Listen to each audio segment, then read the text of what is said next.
मैं doctor JP Verma, स्वामी जगतेश्वरानंद आप सभी साधकों का कल्पांत हीलिंग सेंटर व जगतेश्वर आनंद धाम में स्वागत करता हूँ। मेरे द्वारा कराई जाने वाली अनेक साधनाओं को सीखने के लिए व आध्यात्मिक रहस्यों को और ध्यान की गहराइयों को जानने के लिए मेरे चैनल को सब्सक्राइब करें, वे बेल बटन को दबाएं, जिससे सबसे पहले आपको साधनाओं को जानने का व करने का मौका मिले। और वीडियो पसंद आने पर लाइक करें, कमेंट करें, साथ ही शेयर भी करें, जिससे और साधकों को भी सीखने का व करने का मौका मिल सके। आज की साधना में आप सभी का स्वागत है। आज पाचन तंत्र की साधना है। आपने पाचन तंत्र का जो फोटो मैंने डाला था उसे ऊपर से नीचे तक अच्छी तरह से देख लिया होगा। पाचन तंत्र की साधना से पाचन संबंधी व्याधियों से मुक्ति मिलती है, जैसे अपच, अम्लपित्त, एसिडिटी, कब्ज, दस्त, आंतशोथ, अपेंडिक्स, अल्सर, जलोदर, बवासीर, कृमि रोग, भगंदर, आंत्रवृद्धि, पीलिया, यकृत रोग आदि रोग ठीक होते हैं। मधुमेह, मोटापा जैसे रोग भी ठीक होने लगते हैं। बाकी अगर हमारा पाचन तंत्र ठीक हो जाए तो सभी रोग मिटने शुरू हो जाते हैं। अतः रोग कोई भी क्यों ना हो, पाचन तंत्र की साधना अवश्य करनी चाहिए। कोई भी बीमारी सबसे पहले हमारे पेट में ही आती है और पेट के गड़बड़ होने के बाद वह शरीर के सभी अंगों में फैल जाती है। बीमारी कोई भी क्यों ना हो, शरीर में सबसे पहले जो टॉक्सिन इकट्ठे होते हैं वो हमारे पेट के आसपास ही होते हैं। और जब हम पेट के या पाचन संस्थान की साधना करते हैं तो सबसे पहले पाचन तंत्र के आसपास के ही जो टॉक्सिन इकट्ठे हैं, जो विजातीय तत्व इकट्ठे हैं, वो निकलना शुरू होते हैं। और जब पाचन तंत्र ठीक होने लगता है, सही से विजातीय तत्व बाहर निकलने लगते हैं, तो धीरे धीरे प्रत्येक बीमारी में लाभ होने लगता है। इसलिए तंत्रों की साधना में पाचन तंत्र की साधना सबसे ज़्यादा महत्वपूर्ण है। बीमारी कुछ भी क्यों ना हो, पाचन तंत्र की साधना अवश्य करनी चाहिए। अगर रोगों को दूर करने के लिए आप साधना कर रहे हैं तो पाचन तंत्र की साधना के लिए आप किसी शवासन में लेट जाएं। आप सभी को शवासन में लेटना है। सभी शवासन में लेट जाएं। दोनों हाथों को शरीर के बगल में रखें। हथेलियां आधी खुली आधी बंद और पैरों में थोड़ा सा फासला और आंखों को बंद कर लें।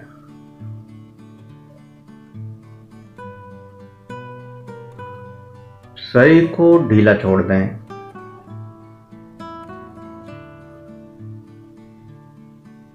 शरीर को ढीला छोड़ दें और शांत होते जाएं। जो श्वास सामान्य चल रहा है उस श्वास को देखना है और श्वास के साथ अनंत ऊर्जा शरीर में प्रवेश कर रही है। जो श्वास सामान्य चल रहा है उस श्वास को देखते रहें। अपने श्वास को देखें। श्वास लेने या छोड़ने की कोशिश नहीं करनी है। श्वास जो सामान्य चल रहा है उस श्वास का एहसास करना है।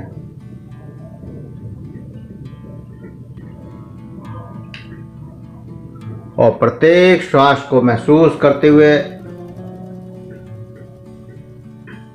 श्वास को देखते रहना है। के साथ जो अनंत ऊर्जा शरीर में प्रवेश कर रही है उसे महसूस करें और श्वास के साथ जो परिवर्तन शरीर में आ रहे हैं, जो बदलाव शरीर में आ रहे हैं, उनका एहसास करें। शरीर की प्रत्येक संवेदना को देखते रहें, महसूस करते रहें। शरीर की प्रत्येक संवेदना के प्रति जागृत रहना है, महसूस करना है। जो भी आपको एहसास हो उनको दृश्य भाव से, साक्षी भाव से देखते रहना है। और मन में अगर कोई विचार आता है तो उसके प्रति भी कोई प्रतिक्रिया नहीं करनी है। लगातार जो भी एहसास आपको हो रहे हैं उन एहसासों को महसूस करते रहें। मन में कोई विचार आए तो आने दें, जाए तो जाने देना। जो आता है उसे आने दें, जो जाता है उसे जाने दें। किसी भी विचार पर कोई प्रतिक्रिया नहीं करनी है।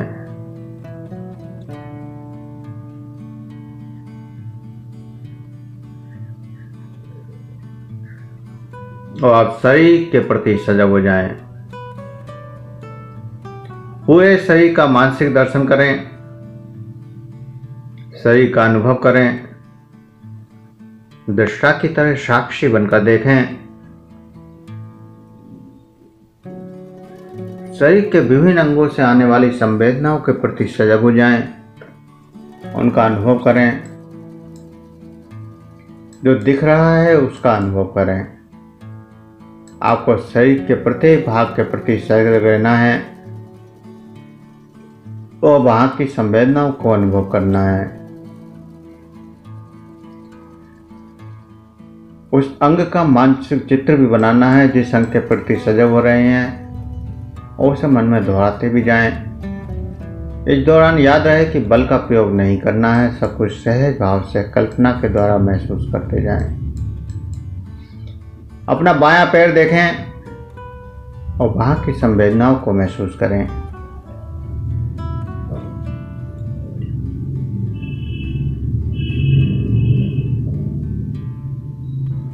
दाहिना पैर देखें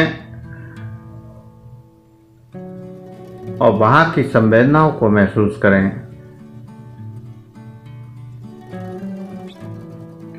फिर बायां हाथ देखें और वहां की संवेदनाओं का एहसास करें। दायां हाथ देखें, वहां की संवेदनाओं को महसूस करें। दोनों हाथ एक साथ देखें और वहां की संवेदनाओं का एहसास करें। शरीर के प्रत्येक भाग की संवेदनाओं का एहसास करते जाएं। उस पाठ को देखने की भी कोशिश करते जाएं जिसको मैं नाम ले रहा हूं। पूरी पीठ को देखें और वहां की संवेदनाओं को महसूस करें। पूरी पीठ का एहसास करें और जो भी संवेदनाएं आपको महसूस हो रही हैं उनको महसूस करें।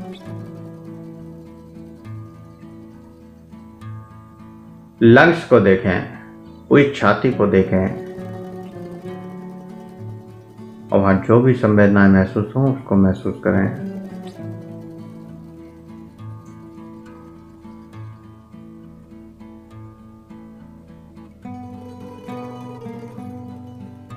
स्टमक को देखें, पूरा पेट को देखें और वहां की संवेदनाओं को महसूस करें।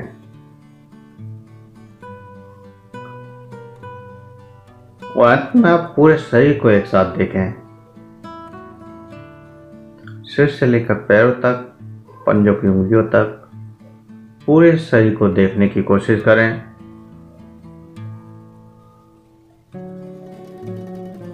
और पूरे शरीर की संवेदनाओं का एहसास करें।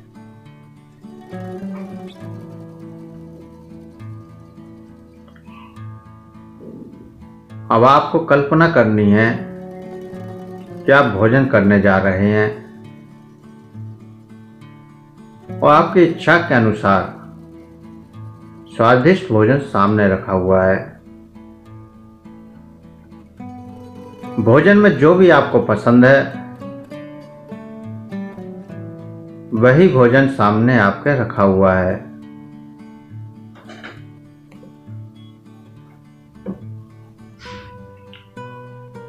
जो भी आपको पसंद हो, जिसको आप खाना सबसे ज्यादा पसंद करते हैं, वही भोजन आपके सामने रखा हुआ है और आप उसको खाना शुरू करें।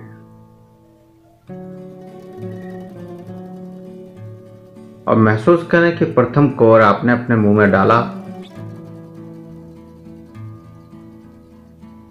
जीभ उस भोजन को अलग पलट रही है, दांतों के द्वारा उसे कुचला जा रहा है, स्वाद इंद्रियां उसका स्वाद ले रही हैं। प्रत्येक क्रिया को जीवंत क्रिया बनाने की कोशिश करें। दृष्टा बनकर देखने की कोशिश करें, जानने की कोशिश करें जो आप खा रहे हैं उसका स्वाद कैसा है, उसको महसूस करें और उसके साथ जो संवेदनाएं पैदा हो रही हैं उन संवेदनाओं को भी महसूस करें।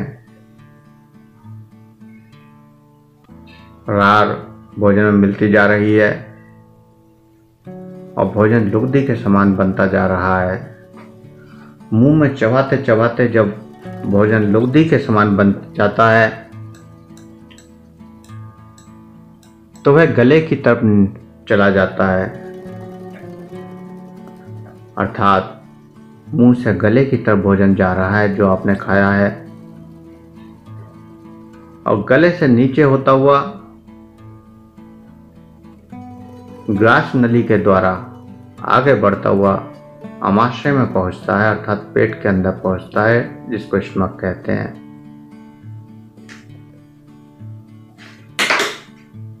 स्टमक के अंदर आप भोजन को देख रहे हैं, अपने पेट के अंदर आप अपने भोजन को देख रहे हैं जो आपने अभी खाया है।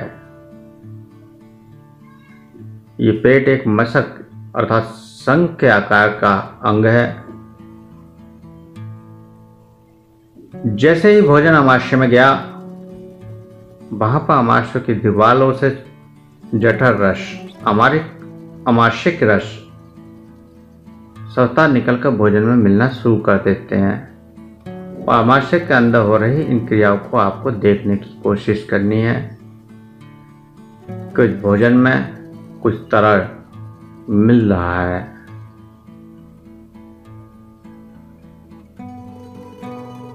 और पूरी चेतना शक्ति स्टमक के ऊपर लगाते देखते हुए कि इस भोजन में जो रस मिल रहे हैं उन रसों को मिलता हुआ देखें।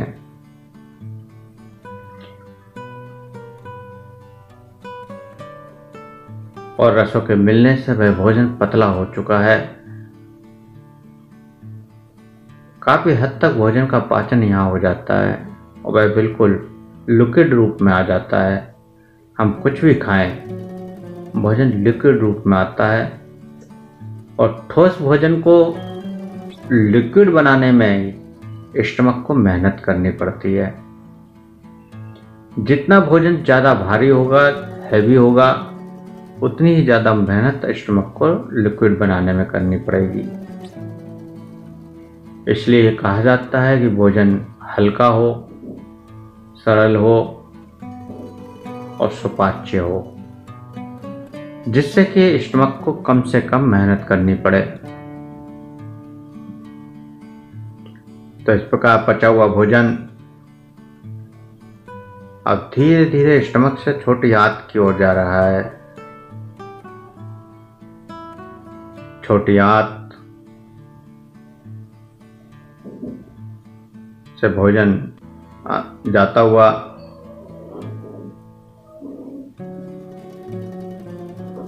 छोटी आंत यू के आकार की शुरू में होती है, जो स्टमक से जुड़ी होती है, जिसे ग्रहणी कहते हैं। उसमें भोजन को जाता हुआ महसूस करें और यहाँ भोजन का पूर्ण पाचन होता हुआ जाता है और इस प्रकार यहाँ से भोजन छोटी आंत में आगे बढ़ता हुआ देखें। यहाँ पर आंतों में सूक्ष्म छोटे छोटे श्वसन पाए जाते हैं जो भोजन से पोषक तत्वों को खींच लेते हैं। तो अपनी छोटी आंतों की क्रिया को महसूस करें। यहाँ पोषक तत्वों का निचोड़ हो रहा है। जो भोजन आपने खाया है वहाँ उस भोजन से छोटी आंत पोषक तत्वों को खींच रही है। उन संवेदनाओं का एहसास करें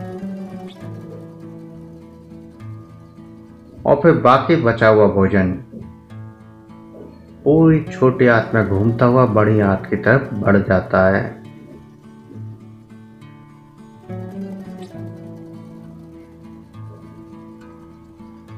छोटी आंत करीब 6 मीटर की होती है। 6 मीटर तक भोजन ऐसी प्रकार अवशोषित होता हुआ आगे बढ़ता है और फिर बड़ी आंत में पहुंचता है। बड़ी आंत लगभग 2 मीटर की होती है। उसमें भोजन पहुंचा। बड़ी आंत दाहिने तरफ पैर के पास से शुरू होकर सीधे लीवर तक अर्थात यकृत तक जाती है और वहां से डायफ्राम के नीचे होती हुई फिर बाईं ओर तिल्ली तक पहुंची और फिर वहां से नीचे बाएं पैर तक और फिर बाएं पैर के पास से शुरू होकर स्त्रियों में गर्भाशय के पीछे और पुरुषों में मूत्राशय के पीछे मलाशय में पहुंचती है। तो यहाँ पर भोजन को इसी क्रम में जाता हुआ महसूस करेंगे।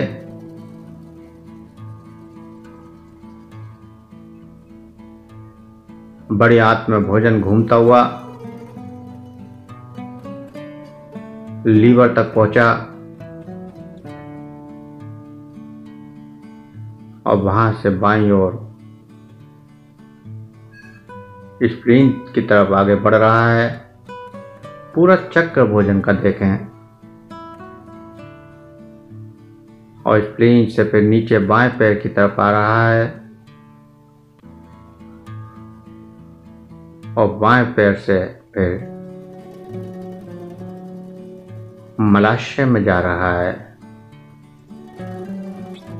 मलाशय में जहाँ मल इकट्ठा होता है, हमारे भोजन का वो भाग जो व्यर्थ होता है,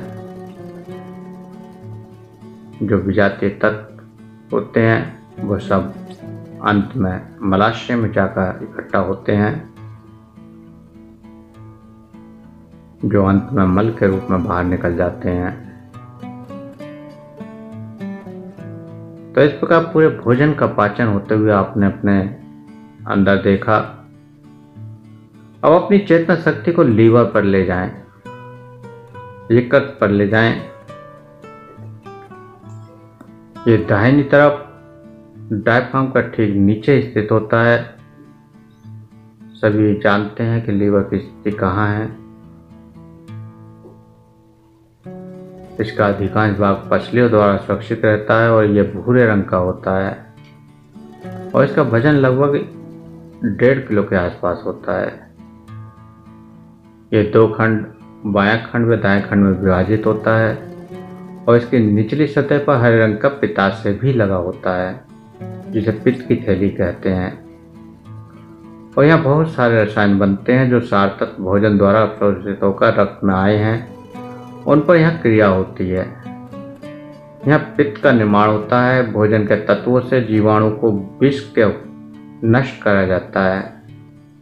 जो हमारे भोजन के साथ जीवाणु विषाणु अंदर प्रवेश कर जाते हैं, उन सभी विषों को यहाँ नष्ट किया जाता है। और अनेक ऐसे तत्व जो शरीर के काम नहीं आते, उन्हें यहाँ यूरिया आदि में बदला दिया जाता है, जो बाद में मूत्र के द्वारा बाहर निकल जाते हैं। और यहीं पर पित्त ग्रंथि का भी ध्यान करें, जहाँ प्रतिदिन लगभग 500 से 1000 ग्राम तक पित्त लीवर में आता है, जो आगे पाचन में भी सहायता करता है।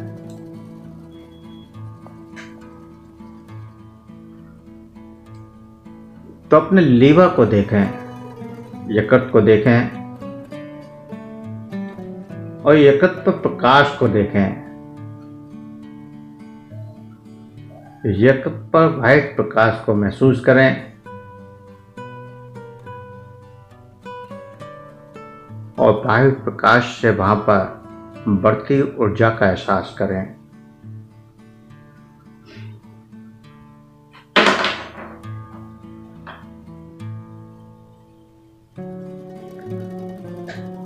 व्हाइट प्रकाश के साथ जो संवेदनाएं पैदा हो रही हैं, उन संवेदनाओं का एहसास करें। और वहीं पित्त की थैली का भी ध्यान करें, जो हरे रंग की होती है। पित्त की थैली का एहसास आपको करना है। और अगर किसी के पित्त की थैली में पथरियां हो, तो यहाँ उन पथरियों का भी एहसास करना है कि पित्त की थैली के अंदर छोटे छोटे पत्थर पड़े हुए हैं और वह पत्थर धीरे धीरे घुल रहे हैं। प्रकाश रूपी ऊर्जा लीवर से पित्त की थैली में जा रहा है और इस प्रकाश से वो पथरियां घुल रही हैं, नष्ट हो रही हैं। ऐसा एहसास करना है। और नहीं तो केवल उसे प्रकाशित करना है और वहां पर ऊर्जा को महसूस करना है।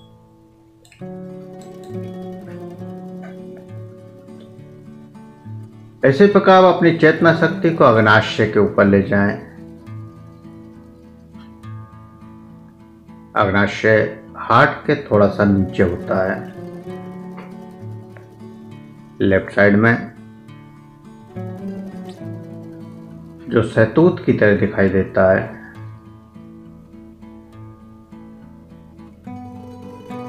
यहां पर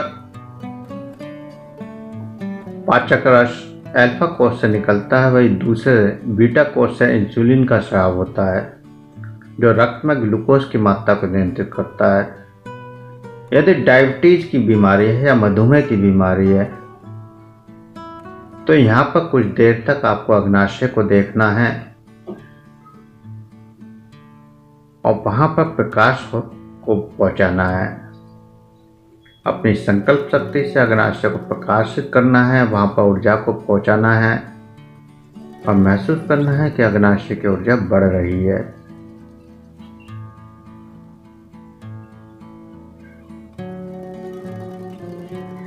लगातार इन संवेदनाओं को देखें। लगातार वहां संवेदनाओं को देखने से अग्नाशय की ऊर्जा बढ़ जाती है और वहां से इंसुलिन का स्राव नियमित होने लगता है, जिससे हमारी डायबिटीज जैसी बीमारी धीरे धीरे कंट्रोल हो जाती है।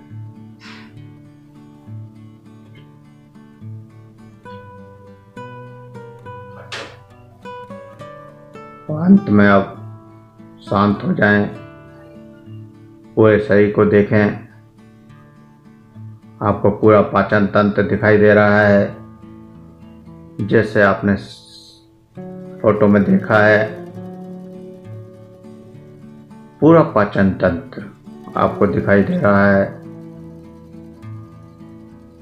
मुंह के अंदर से फैला हुआ, गले से आगे अमाशय, छोटी आंत, बड़ी आंत, लीवर, पित्ताशय, अग्नाशय और मलाशय, पूरा पाचन संस्थान आपको दिखाई दे रहा है। महसूस करें कि सहस्त्रार चक्र से प्रकाश पूरे पाचन तंत्र में प्रवेश करता हुआ और पूरे पाचन तंत्र को प्रकाशित होता हुआ महसूस करें।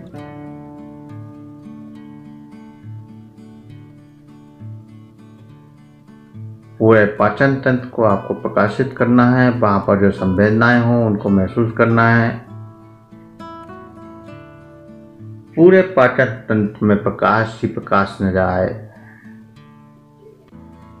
पूरे पाचन तंत्र को प्रकाशित होता हुआ देखें।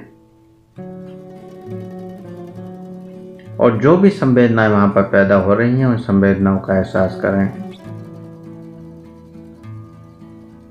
मुंह से पाचन तंत्र का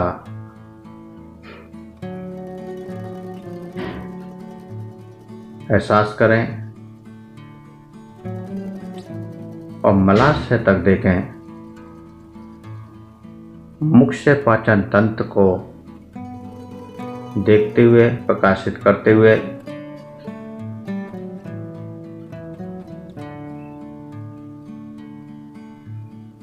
महसूस करें कि मुंह के अंदर प्रकाश फैल रहा है और फिर गले के रास्ते अंदर जा रहा है और फिर ग्रास नली से अंदर जाता हुआ आमाशय तक पहुंचा और फिर पूरी छोटी आंत को प्रकाशित करता हुआ,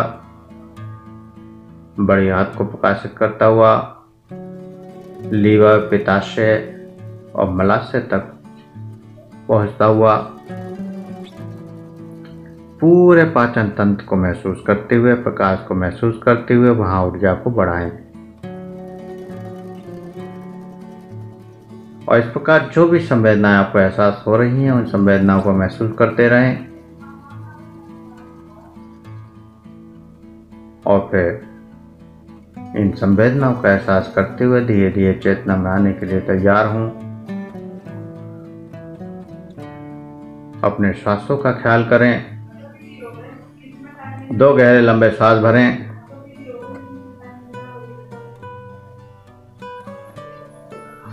हाथों की उंगलियों को हिलाएं, पैरों की उंगलियों को हिलाएं। बाहर के वातावरण के प्रति सजग हों। हाथ के हथेलियों पर रब करें, गर्म करें। आंखों पर लगाएं, चेहरे पर लगाएं और धीरे धीरे आंखों को खोलते हुए चेतना में वापस आएं और बाएं करवट लेते हुए उठकर बैठ जाएं। ओम।